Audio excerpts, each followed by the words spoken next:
and I'm going to jump into the stock market analysis, what hundreds of you have been waiting for right now. So we'll take a look. There is some important information. Please do read this slide. It tells you about our approach to the market and what we encourage you to do about using our information, especially the aspect of trade ownership. So I even have videos on that, on trade ownership, really important. And I do want to remind you that you can see our stock market analysis daily. Matt sends this out. It's fantastic. That is our snapshot light. So you get the information on the S&P 500. If you go to our website and just, you can see right in here, you can get that information. Just put in your name and email. There's no credit card necessary. And if you're not currently a member at any level, then this is a great place to start to get our free information every single day. You'll get that in email, and just come here and subscribe. All right, stock market, multiple time frame analysis and projections. I'm going to look at the comparison of the monthly S&P 500 versus 10-year yields. I think this is really important to this discussion. Usually I save the monthly work for the year-end show, and those of you that are not members that you want to watch the year-end show, you can watch it by becoming a free member or sign up at the front of our website for the snapshot light, and then you'll be able to see our year-end show. So I'm going to look at the monthly S&P 500 versus 10-year yields, and this is extremely informative. Then I'm going to look at weekly yields and the 10-year notes, because I think that's very important to the analysis. And I said earlier in the show, and if you're only here scrolling forward for the stock market information, well, bad on you.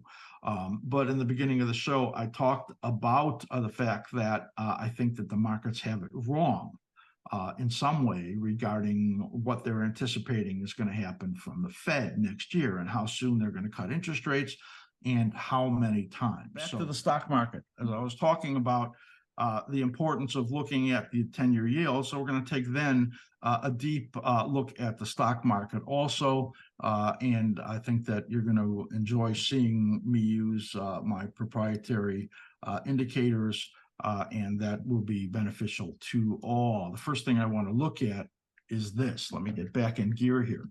So this is 10-year yields and versus the S&P 500. And this is, just great correlations. We're looking at the S&P 500 back here to about 1998. And this line that you see right over there, that line is the TNX is what that is. Sorry, coming back here.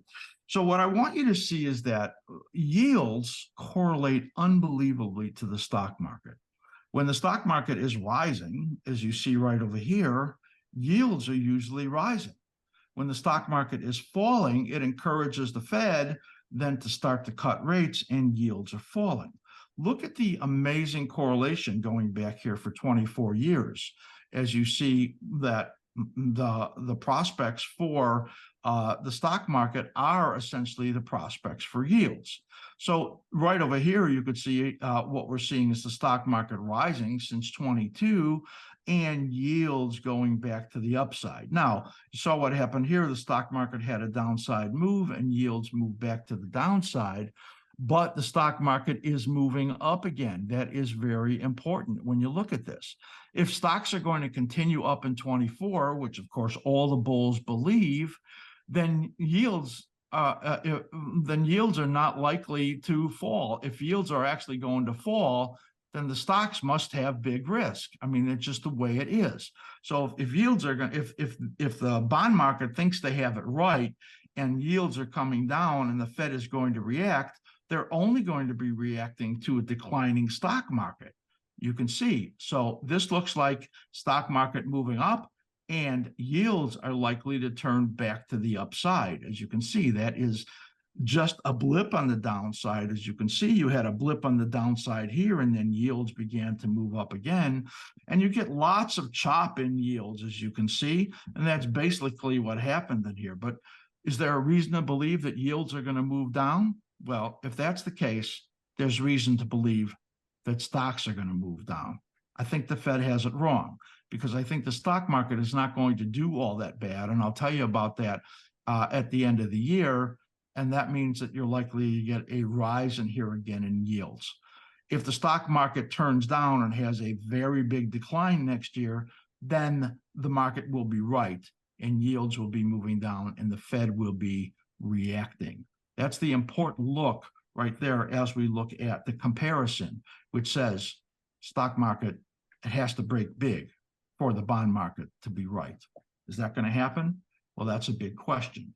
Let's take a look here as we look at the 10-year yield. So I'm looking here at the weekly 10-year yields.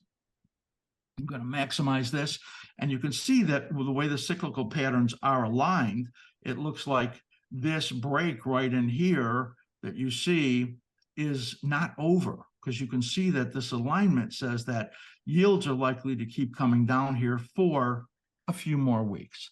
The low in here is due sometime between the end of December and around the third week of January. So that means that you're likely to get yields still under pressure. And if there's a rally in yields, it's likely to come down again. And then you can see right in here, yields are likely to move up, potentially up here to 4.8%. Sometime in March or maybe April would be the peak in yields. Nobody is talking about that except me. This would be a shock to the market if that happened. So a look at what looks like some risk. Let me just get a little bit closer look in here, and you can see what that looks like. Yields moving down for a few more weeks, possibly testing 4.06. That was our most extreme target on the downside, and then moving up. Now, the fact that it broke 4.24 yield under that 78.6%, it warns of a major top. So that says to me the upside is likely not beyond that 4.8. But believe me, that will be enough to scare the market. Let's take a look here at the ZNs, because I'm telling you yields likely to go up into that March period.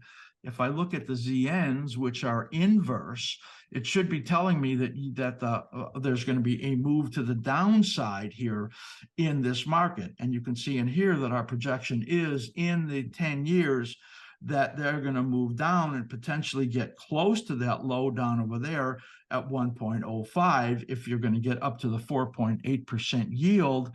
And how reliable is this period of risk that you see right in there?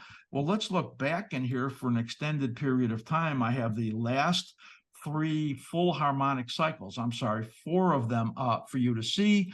And you can see in here when you're in the 4th minor cycle and the corrective period in here, you get the biggest decline, and the biggest decline actually that belongs right here. I had it in the wrong spot. And then right over here is where the next one is. So we're looking for a decline in here out into March, which just is in a perfect alignment with, going back to TNX, the rally over here out into the period out there in March. And that tells you that there's a very strong likelihood that the market is wrong, and that we're going to see these 5 potential rate cuts that are priced into the market for next year change dramatically, at least out into that period of the late winter or early spring. That could be trouble for the stock market out into that period, because it would be quite a surprise. Let's take a look here as we look at the S&P 500 on the weekly and daily chart. And you can see in here that it looks like the market has made an amazingly strong period in here. I think I have a slight update to that. No, I don't. That's it. This is the last one. Now look at the daily chart right over here, and you can see what's happened is that it's basically run flat through this whole period. And now coming up here, that 4607 is a very key number. And it looks like this period in here ended with just this incredibly swamped strong right-hand translation. That's coming because look at the slim ribbon. You can see very powerful. You can see in here the slim ribbon PO on the bottom giving you the upward signals of momentum resumption. And you can see in here on the weekly chart as this comes up in here into strong momentum on the reversal scout. I'm going to take just a little closer look in here because this side-by-side analysis is very important. You can see in here that the projection out into early part of next year could be a lot higher, even up to 4750 on the S&P 500. But there's likely a bump in the middle. And you can see right here that this minor cycle corrects on the downside. Whoops.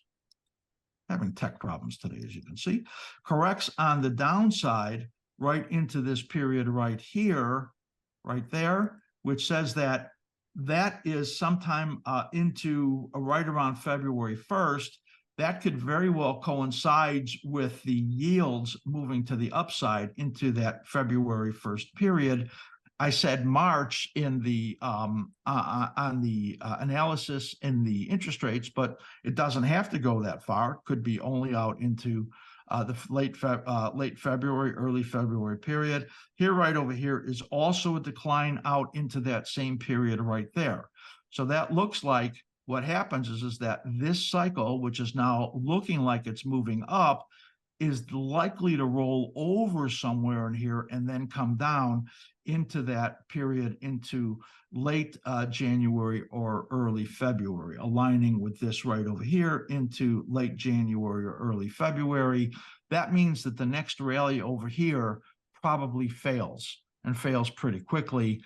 And again, this resistance area right over here, it was 4601 to about 4607, 4608 right there. In the weekly chart that is brought over here at 4607, we have it listed there.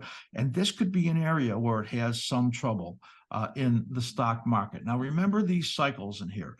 This peaking at some point, coming down here into late January, early February, this rallying up here and then coming down on the daily chart into the same time frame. Let's look here at the NASDAQ and make a comparison to that. And you can see here, looking at the NASDAQ is making that much clearer to us because you could see that this cycle right over here actually came down, got close to that 23% into the slim ribbon, powerful, giving upside resumptions, and then beginning to move up. What does that do? It tells us that you're likely to get up here to the 16,170 up to potentially 16.5, let's just say, if it runs a little past that, 16,480. That's this period right in here. And then these come down, yes, into the late January to potentially early February period.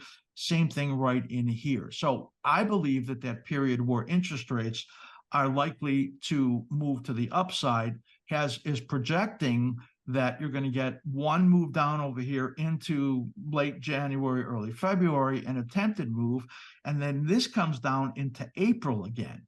So that could be an extension of that period of higher interest rates.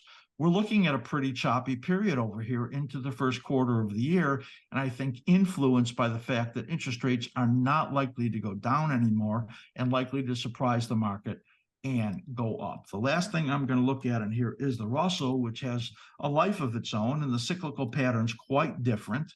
And you can see in here in the Russell that actually the cycle pattern is different. The low is due out over here in the third week of December. So in other words, potential pullback right in here, and then another rally out over here into January, and then a pullback into that same time frame into that about the third week of January right there. So this may get more in alignment.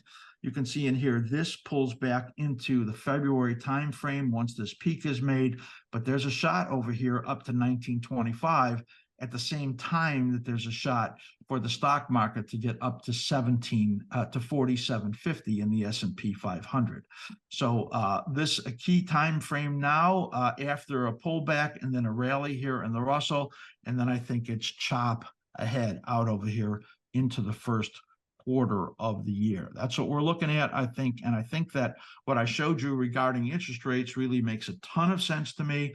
and that we're going to see a bond market move to the downside in the first quarter of the year and a pop in yields that is going to scare the market, and the stock market likely to be in a much choppier period with only minimal upside. Now, remember, we're trading up now.